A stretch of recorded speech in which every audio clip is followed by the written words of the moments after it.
Imagine this, New York City, one of the liveliest places in the world, looking like this, a barren, apocalyptic wasteland. This could very well be the result of the Cuban Missile Crisis if it had taken a wrong turn. But what was the Cuban Missile Crisis? In simple words, it was a crisis that took place during the Cold War when tensions were at its greatest between the United States and Russia.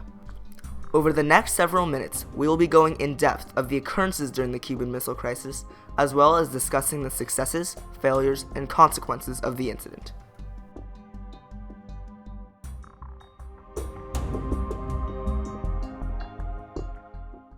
John F. Kennedy said in his inaugural address that we should never negotiate out of fear, but let us never fear to negotiate.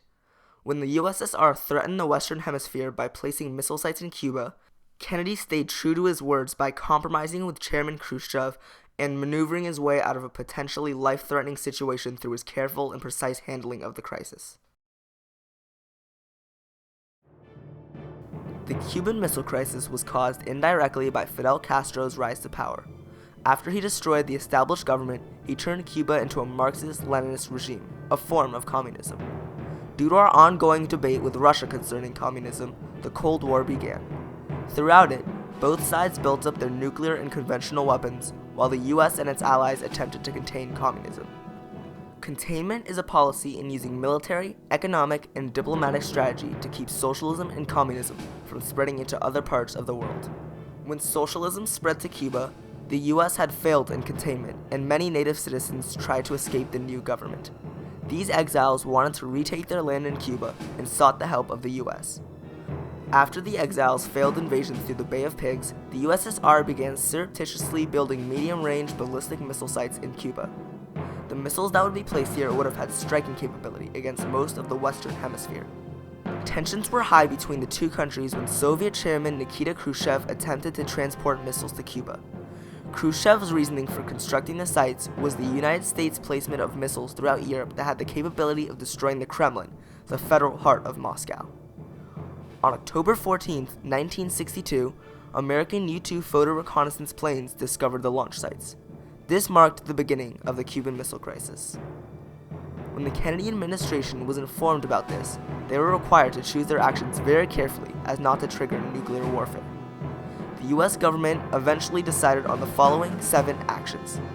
Kennedy delivered an address to his anxious and confused nation on October 22nd regarding the crisis. The following is excerpt from this address.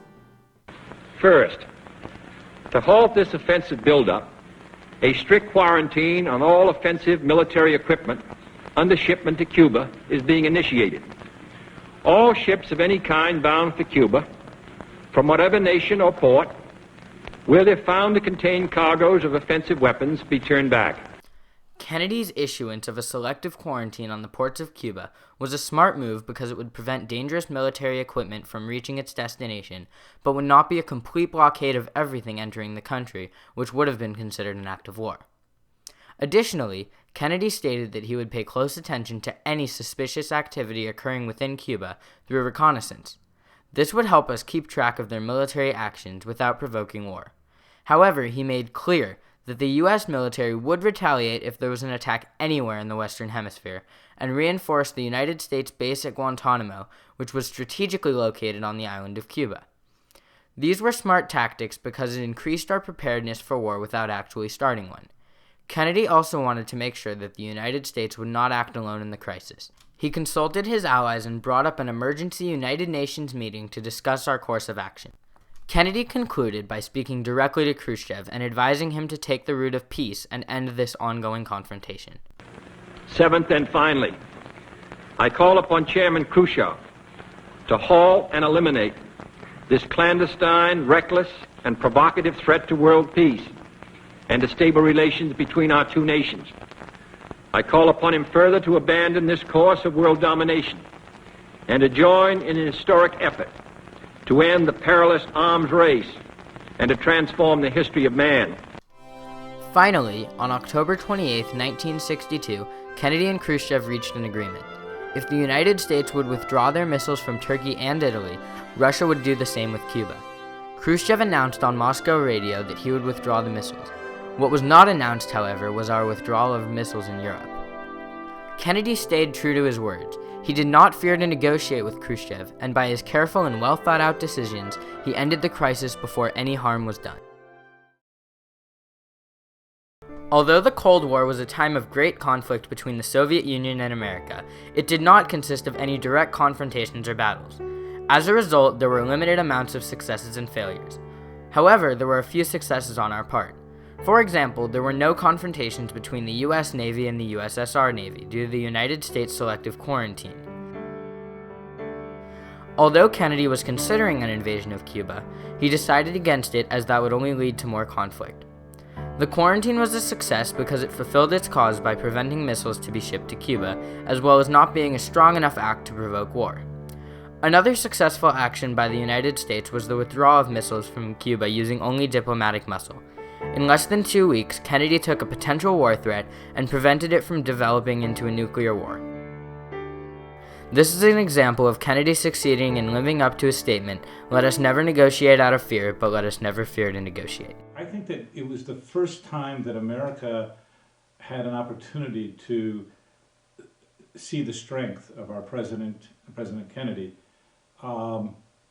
and the power that we had in negotiation as he negotiated with the other power of the world, which was Russia.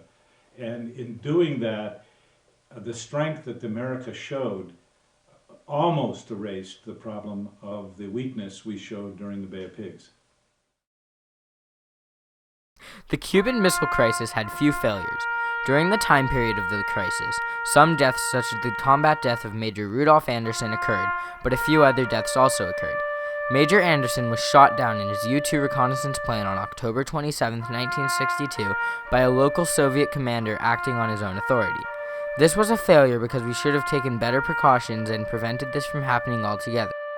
Anderson's tragic death led to the creation of the Air Force Cross and a memorial in his honor. The other 11 deaths were caused by the crashes of 3 Boeing RB-47 Stratojets. They were not combat deaths, but without the crisis, intensive observation would not have been necessary. In addition, some, such as General LeMay, claim that our process of handling the event was the greatest defeat in history because we should have immediately invaded Cuba.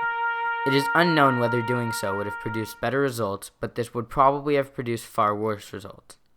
In general, the Cuban Missile Crisis was a success on our part.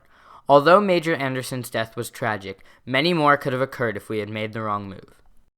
Overall, the crisis was a failure for the USSR. With the removal of missiles from Cuba, their striking capabilities against the United States greatly decreased. Also, the US could still strike the USSR quickly due to missiles spread throughout Europe. Throughout the crisis, the USSR was in the position of power, but they allowed themselves to be out-negotiated by the United States. This made their country look weak. From this dark time came an immediate consequence: the creation of the Moscow-Washington Hotline. It was a direct communication method between the leaders of the United States and Russia. This allowed for fast communication during times of conflict. By having a more direct way of communication, tensions were greatly relieved because the leaders were now able to communicate with each other before making a rash decision. This transformed the Cold War into more of a tense diplomatic meeting than a war. The creation of the hotline eventually led to peace between the two countries. Another short-term consequence was the traumatization of the US people, especially children. No one knew whether Khrushchev would make an attack on the United States, causing a full-on war. People were legitimately worried that an attack could occur at any moment. In the long term, one of the effects of the crisis was decreased tensions between the two countries. One could say that the Cuban Missile Crisis was the turning point of the Cold War. It was a very stressful time for both nations, but the tension level slowly fell after the crisis ended. Eventually, President Ronald Reagan was able to overwhelm the USSR, and this led to the final fall of the Soviet bloc, the end of the Cold War. The Cuban Missile Crisis was a very important event in United States history. It was a wake-up call for both the United States and Russia to learn the proper way of handling things.